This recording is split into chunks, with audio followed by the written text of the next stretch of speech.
तो आते हैं फटाफट इस कैलेंडर का पहले भाग में।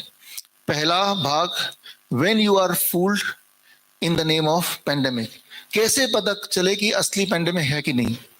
पेंडेमिक एक नेचुरल डिजास्टर है। जब भी कभी नेचुरल डिजास्टर होता है तो एक बात कॉमन होती है, धरती पे हर तरह के पशु इफेक्ट हो जाते हैं। अर्थक्वेक आएगा, सुनामी आएगा, तो मनुष्य के साथ बाकी एनिमल्स भी डिस्प्लेस हो जाते हैं, कीड़े मकोड़े भी डिस्प्लेस हो जाते हैं, तो ही वो नेचुरल डिजास्टर है। अगर ऐसा कोई पेंडेमिक आ गया कि जानवरों को कुछ फर्क नहीं पड़ रहा, सिर्फ कुछ चुने हुए इंसान को फर्क पड़ रहा है, भिखारियों को कुछ फर्क नहीं पड़ रहा है जैसे कि कोरोना में हुआ था, फार्मर्स को कोई फर्क नहीं पड़ रहा, किसानों को जो कि लाखों की तादाद में बैठे थे उनमें से कोई भी कोरोना नहीं हुआ, तो समझ लीजिए कि आपको झूठ बोला जा रहा है, बुद्धू बन चुके हैं। ये पहली बात। कैसे पता करें कि रियल पेंडेमिक है? क्या जानवर भी अफेक्टेड है? नहीं है। क्या गरीब लोग अफेक्टेड हैं? नहीं है। क्या किसान भी अफेक्टेड हैं? नहीं है। तो वो उल्लू बन चुके हैं। पहला नियम। दूसरा, टेस्ट दैट आरटीपीसीआर टेस्ट। ये आरटीपीसीआर टेस्ट किट है। ये टेस्ट किट की खासियत ये है कि एक ही इंसान के एक ही सैंपल को 10 बार टेस्ट करेंगे तो 9 बार नेगेटिव आएगा, 1 बार पॉजिटिव आएगा। ऊपर नीचे हो सकता है, जैसे कॉइन टॉस होता है, जैसे डाइस होता है लूडो का, वैसे ही है। ये जो आरटीपीसीआर टेस्ट है, इसके आविष्कारक कैरी मुलस ने बोला था कि, जिनको नोबेल प्राइज भी मिला है, कि ये टेस्ट से वायरस डिटेक्ट नहीं होता। तो उनके मरने के बाद 2019 अगस्त में जब उनकी डेथ हुई, उसके बाद से ही इस आरटीपीसीआर टेस्ट को इस तरह के भ्रामक चीजों के लिए यूज किया जाता है। तो ये है दूसरा कि टेस्ट किट अगर ना हो, अगर ये ना हो दुनिया में, तो कहाँ गया कोरोना, कहाँ गया मंकी पॉक्स, कहाँ गया एचएमपीवी। यही एक माध्यम है जिसके माध्यम से प्रूव किया जाता है कि आप तो एचएमपीवी पॉजिटिव हो। ये टेस्ट नहीं है तो वो खांसी जुकाम बुखार है, ये टेस्ट है तो वो कोरोना है या एचएमपीवी है। तीसरी बात, मार्च पे आते हैं। याद रखिए, जब मीडिया में इस तरह के भ्रामक न्यूज आते हैं उससे पैनिक होता है, और जब भी पैनिक होता है तो दिमाग में स्ट्रेस आता है, और जब भी स्ट्रेस आएगा तो फ्लू वाले सिम्टम आते हैं। तब आपको, कुछ लोगों को बुखार आ जाता है, राइट, और डर के वो घर जाएंगे, वो हॉस्पिटल जाएंगे, वहां पे वो टेस्ट करेंगे। टेस्ट करने के बाद बोलेंगे अब तो पॉजिटिव आ गए, तो रेपिनोविर लेटनोविर उल्टा सीधा दवाई देंगे, उससे वो इंसान मर जाएगा। तो जब वो मरेगा, बाकी लोगों में पैनिक और आ जाएगा, फिर उनमें भी वही सिम्टम आएंगे। तो ये पैनिक का खेल है। पैंडेमिक क्रिएट करने के लिए पैनिक क्रिएट कर दो, पैंडेमिक अपने आप आ जाएगा। जब भी आप पैनिक में होते हैं तो आपके सिम्टम्स आने लगते हैं। ये दूसरी, ये मार्च महीना। अब आते हैं अप्रैल में। No natural pandemic is possible.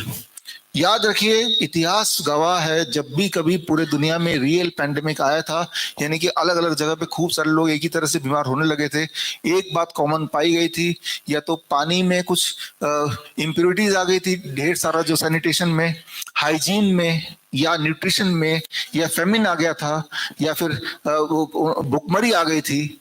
जब कभी इस तरह का सिचुएशन होता है, जब पानी कॉन्टेमिनेट हो जाता है लार्ज स्केल पे, या जहां पे खाने की कमी, न्यूट्रिशन कमी आ जाती है, तो ही इंसान पेंडेमिक के रूप में बीमार पड़ता है। जितने सारे पेंडेमिक पहले भी आए, उनके डिटेल में जाके देखेंगे कि मास स्केल में इंसान क्या कब बीमार पड़ता है।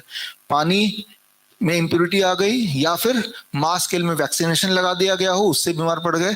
तो यही कारण होते हैं रियल पेंडेमिक के। अभी तक के जो पास्ट के पेंडेमिक हैं उनको अगर देखेंगे तो यही पाएंगे। अगले महीने में आते हैं पेंडेमिक ऑफ एजुकेटेड ह्यूमन। एक इंटरेस्टिंग बात है कि जो जितना पढ़ा लिखा है उसे उतना डर लगता है। याद कीजिए, कोरोना वाले टाइम में तो एक मास्क लगा रहा है, जो ज्यादा पढ़ा लिखा है वो 2 मास्क लगा रहा है, कोई डॉक्टर है तो 3 मास्क लगा रहा है। तो उसके मास्क को देख के हम पहचान सकते हैं कि ये कितना पढ़ा लिखा है। और जो गरीब है, भिखारी है, वो यूं ही घूम रहे हैं खुशी जैसे ही। किसान है, वो यूं ही मस्ती कर रहे हैं।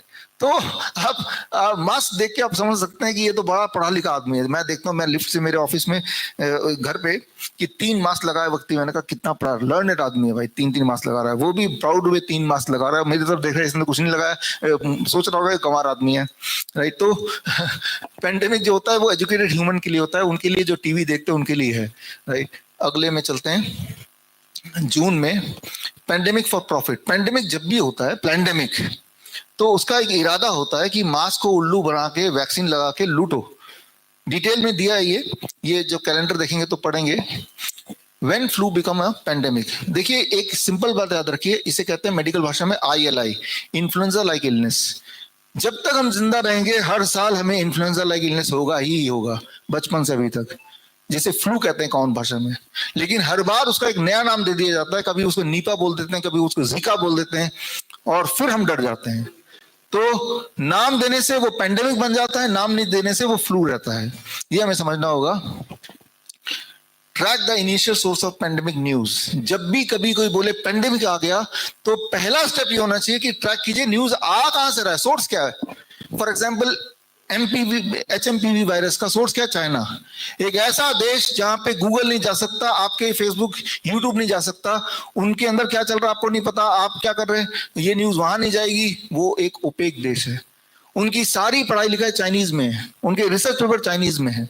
जरा सोच के देखिए, जो देश सब कुछ सीक्रेट मेंटेन करता है, वो देश अचानक पूरे दरवाजे खोल के दिखा रहा है, देखो जी हमारे यहाँ पेंडेमिक आ गया।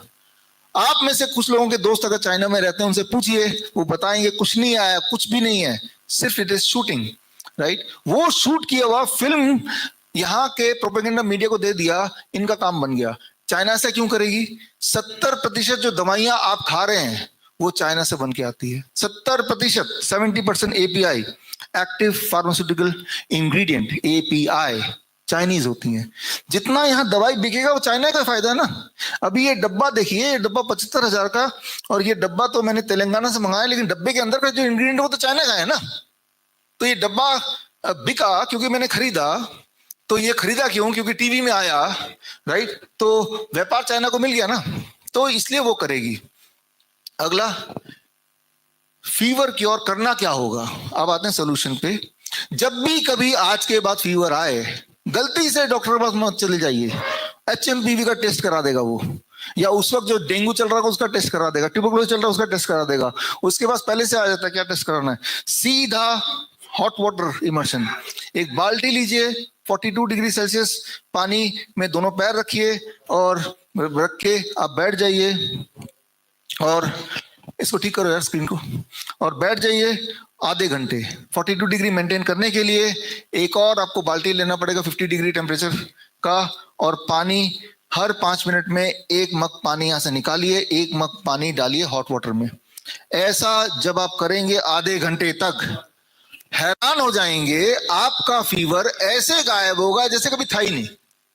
जरा सोचिए, जिस फीवर को दिखा के डर दिखा रहे हैं वो आधे घंटे का मेहमान हो सकता है अगर आप ये करेंगे तो, राइट।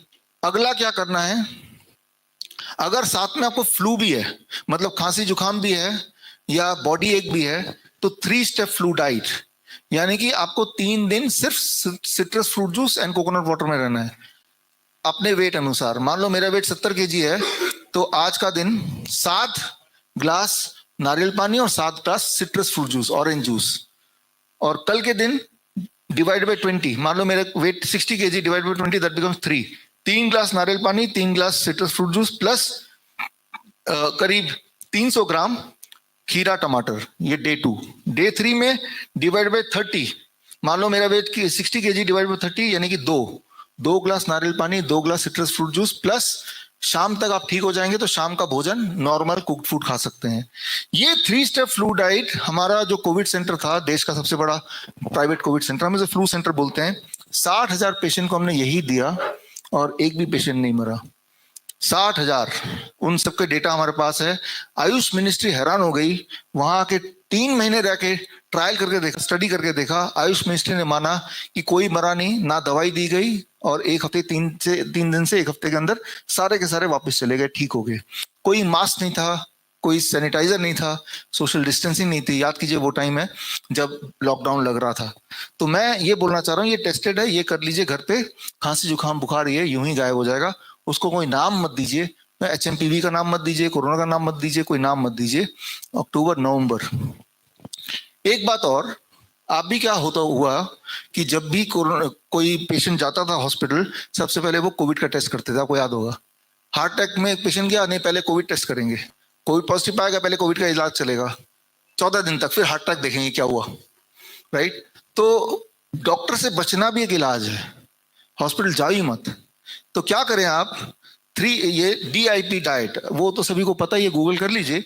DIP डाइट अगर आप लेंगे तो डायबिटीज है, BP है, या हार्ट डिजीज है, लिवर डिजीज है, वो धीरे धीरे कुछ दिनों में ठीक होने लगता है, ताकि आप अपना खुद का डॉक्टर बन जाएं।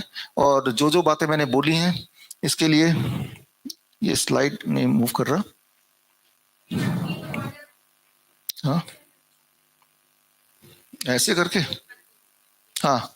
तो ये जो सारी किताबें हैं, ये किताबें विश्वरूप.com/ebook में जाके डाउनलोड कर सकते हैं, सारे सबूत इसमें देख सकते हैं, या फिर ये कैलेंडर तो फ्री मंगा ही सकते हैं, मैंने आपको बोला।